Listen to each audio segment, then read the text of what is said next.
मेरा नाम साधना है। मेरी उम्र 38 साल है। मैं शहर में रहती हूँ। मेरे पति का एक बिजनेस है। मेरी एक ही बेटी है जिसका नाम रिया है। रिया अब अपनी पढ़ाई पूरी करके एक अच्छे से बैंक में जॉब करती है। काफी पढ़ी लिखी और सुंदर थी। अब मैं एक अच्छे लड़के की तलाश में थी जिसके साथ मैं रिया की शादी करा सकूं। मुझे मेरी बेटी के लिए नौकरी करता लड़का चाहिए था क्योंकि वह खुद भी नौकरी करती थी। एक दिन मेरी तलाश पूरी हो गई। मुझे बहुत अच्छा लगा। चलिए तो कहानी शुरू करते हैं। ये कहानी 3 साल पहले की है। रिया की उम्र 22 साल है। रिया की शादी मैंने इसी साल में 5 महीने पहले एक अच्छे नौजवान लड़के से करा दी थी। लड़का नौकरी करता था, वह अच्छा कमा लेता था, वह सरकारी स्कूल में पढ़ाता था और अच्छे स्वभाव का भी था। मुझे वो लड़का काफी अच्छा लगा तो मैंने उसकी शादी अपनी लड़की से जल्दी करवा दी। शादी की एक वजह यह भी थी कि मेरे पति यानी रिया के पापा घर पर बहुत कम ही रहा करते थे। वह आउट ऑफ कंट्री में ज्यादा रहते थे। बिजनेस के सिलसिले में ज्यादातर दुबई ही रहते थे और हम दोनों माँ बेटी घर में अकेली रहती थी। मैं सरकारी स्कूल की टीचर हूँ। मैं भी अच्छा कमा लेती थी, पैसे की कोई कमी नहीं थी और मेरी बेटी भी बैंक में अच्छी जॉब करती है। मुझे मेरी बेटी के लिए ऐसा लड़का चाहिए था जो हमारे घर में मेरी बेटी के साथ रहे, घर जमाई बनकर, क्योंकि मेरी एक बेटी ही थी और उसके पापा भी बाहर ही काम करते थे और मैं नहीं चाहती थी कि वह भी अपनी ससुराल जाकर रहने लगे। जब मैं अपनी बेटी का रिश्ता खोज रही थी तो मुझे किसी ने बताया कि एक लड़का मेरी नज़र में है जो बहुत अच्छा खासा नौकरी करता है और उसकी अच्छी तनख्वाह भी है। दिखने में भी बहुत अच्छा है और अकेला ही रहता है। उस लड़के का कोई भी नहीं है तो मुझे अच्छा लगा। इससे बढ़िया और कुछ भी नहीं हो सकता। जिसका परिवार ही नहीं है वह आराम से हमारे घर पर मेरी बेटी के साथ रह सकता है। मैंने बिना देरी किए मेरी बेटी रिया और उस लड़के की शादी करवा दी। मेरे दामाद का नाम अजय था। उसकी उम्र लगभग 24 साल है। शादी के बाद मेरी बेटी अपने पति अजय के साथ बहुत खुश थी। मुझे भी देखकर तसल्ली हुई कि दोनों अपनी लाइफ में बहुत खुश रहते हैं और मैं भी खुश थी कि चलो मेरी बेटी अपनी शादीशुदा लाइफ में खुश है। जब मैं स्कूल से वापस घर जाती थी तो मेरी बेटी और दामाद दोनों अपना अपना काम करके घर पर आ जाते थे तो बेटी घर का सारा काम मेरे आने से पहले कर लेती थी। जिंदगी अच्छे से चल रही थी। हम तीनों बहुत अच्छे से मिलकर रह रहे थे। मेरा घर पूरा भरा भरा था। रिया के पापा कभी कभी घर आते थे, ज्यादा टाइम बाहर ही रहते थे, इसलिए मुझे घर जवाई ही चाहिए था। अगर बेटी शादी करके घर से चली जाती तो मैं अकेली रह जाती, इसलिए मैंने अपनी बेटी और जवाई को अपने साथ रखने का फैसला लिया था। किसी चीज की हमें कोई भी कमी नहीं थी। धीरे धीरे कुछ महीने बीत गए और हम तीनों आपस में एकदम घुल मिल गए थे। अजय मेरा दामाद मेरी हर बात मानता था। मुझे माँ से भी बढ़कर मानता था। मुझे हमेशा अपनी बाइक पर बिठाकर मुझे स्कूल तक छोड़ देता था और जब शाम होता थी तो मुझे वापस लेने आया करता था। हम तीनों संडे के दिन मार्केट शॉपिंग करने, यहाँ पर डिनर करने हम जाया करते थे और बहुत मस्ती मजाक किया करते थे। एक दिन अचानक से मुझे फोन आया कि मेरे पिताजी की तबीयत बहुत खराब है।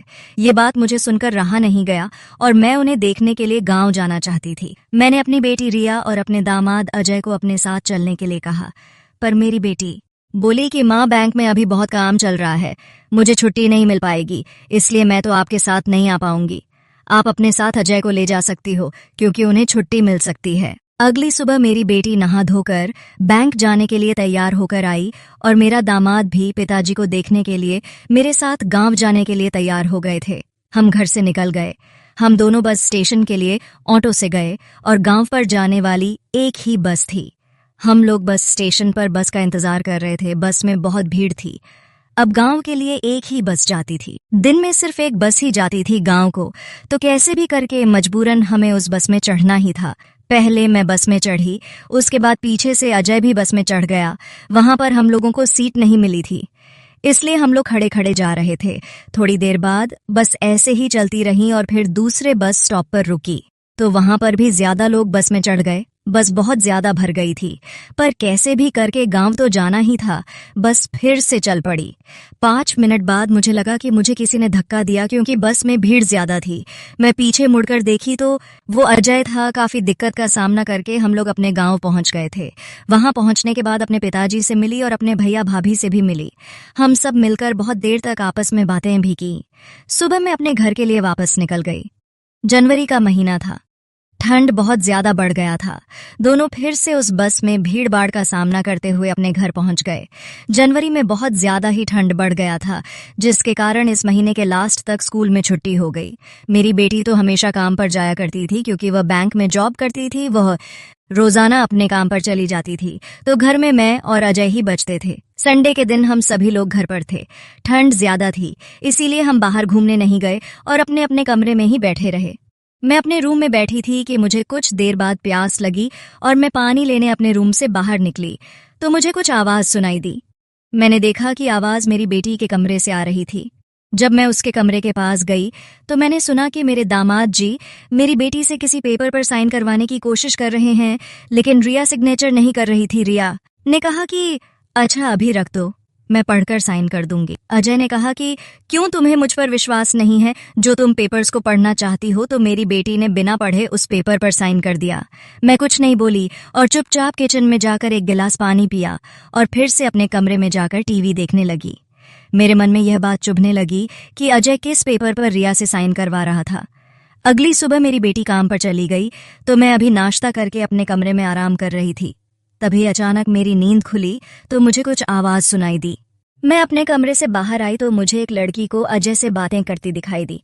मैंने पूछा, ये कौन है? तो मुझसे कहने लगा, रिया तो ऑफिस चली जाती है, तो आप पूरे दिन काम करके घर में थक जाया करती हो, इसीलिए मैं घर पर यह नौकरानी लेकर आया हूँ। मैंने कहा, बेटा इसकी कोई जरूरत नहीं है, घर पर बैठे बैठे के मैं बोर होती हूँ और ना ही थकती हूँ। तुम इसकी टेंशन मत लो, अगर मैं कुछ करूंगी ही नहीं तो मैं तो मोटी हो जाऊंगी, क्योंकि स्कूल की छुट्टियां चल रही हैं, काम तो इतना घर में होता नहीं है। तभी अजय ने कहा, जैसा आपको सही लगे। और वह उस लड़की को जाने के लिए कहता है और अजय उसके हाथों में कुछ कागज देकर जाने को बोलता है। मुझे अजय पर शक होने लगता है। मैं उस नौकरानी को रुकने को बोली और उसे बोली कि दिखाओ ये कैसा कागज है। तो फिर वह लड़की घबरा गई और फिर वह वहां से भागने लगी। मैंने कहा, रुको, नहीं तो मैं पुलिस को फोन कर दूंगी। पुलिस से बचने के लिए उसने सारी सच्चाई बता दी। उसने कहा कि मैं अजय की पत्नी हूं और आपकी लड़की से अजय ने सिर्फ पैसों के लिए ही शादी की थी और उसने घर की प्रॉपर्टी पर आपकी लड़की से साइन करवा ली है। यह घर आपने अपनी बेटी के नाम किया हुआ है। तब से लेकर आज तक अजय इसके पीछे पड़ा था ताकि वह कैसे भी करके प्रॉपर्टी अपने नाम कर सके। मैंने कहा, अच्छा, तो फिर तुम इतने दिन तक कहाँ थी और तुमने उसका साथ क्यों दिया? वह बोली, मैं अपने मैके में ही रहती हूँ, क्योंकि अजय और मैं मिलकर यह प्लान बनाया था कि रिया की सारी प्रॉपर्टी हासिल करके हम शहर छोड़ देंगे। इधर मैं उस लड़की से बातें कर ही रही थी कि अजय वहां से कब भाग गया, पता ही नहीं चला। मैंने तुरंत पुलिस को कॉल किया, लेकिन अजय नहीं पकड़ा गया और मैंने उस लड़की यानी उसकी पत्नी को 2 दिन तक जेल में भी रखवाया था। शायद कहीं वह उसको बचाने के लिए आएगा, लेकिन उसे वह बचाने तक नहीं आया। इतना खुदगर्ज लड़का मैंने अपनी जिंदगी में पहली बार देख रही थी। पैसों के लिए उसने 2 मासूम लड़कियों की लाइफ खराब की, शादी दोनों से की और निभाई एक भी नहीं। फिर मेरी बेटी ने कहा कि माँ, इसमें उस लड़की की कोई गलती नहीं है और गलती जिसकी है वो तो पता ही है। फिर उस लड़की को सजा हम क्यों दे रहे हैं? मैंने भी सोचा कि हाँ, मेरी बेटी सही बोल रही है। फिर मैंने सोच विचार करके उस लड़की से संपली वापस ली। उस लड़की ने हमसे माफी मांगी और शुक्रिया बोलकर अपने घर चली गई और हम दोनों माँ और बेटी फिर से अपनी लाइफ में आगे बढ़ गई। इसलिए शादी का फैसला बहुत सोच समझ कर लेना चाहिए और पूरी छानबीन करके शादी तय करें। तो धन्यवाद दोस्तों। उम्मीद है आप लोगों को हमारी ये प्यारी सी काल्पनिक कहानी पसंद आई होगी। वीडियो पसंद आए तो लाइक करें और चैनल को सब्सक्राइब करना ना भूलें।